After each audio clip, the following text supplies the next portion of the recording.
Hello everyone and welcome back to a new video. In this video, I'm gonna show you guys how you can turn off steering assist on your Toyota Corolla. So if you guys want to learn how to do it, just follow the steps that I'm gonna show you. So the first thing that you need to do, guys, is access the settings on your dashboard. In order to be able to do that, it's pretty easy. All you need to do, guys, is use these arrow buttons on your steering wheels and the OK button. So I'm going to give you guys a closer look like this.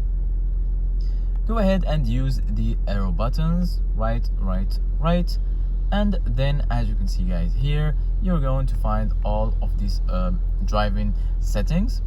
So go ahead and make sure you select LTA, hold click on OK, and then here you're going to find all of the settings, and the second option is going to be steering assist. Make sure it's activated. If not, just click on the OK button and then it's going to be activated.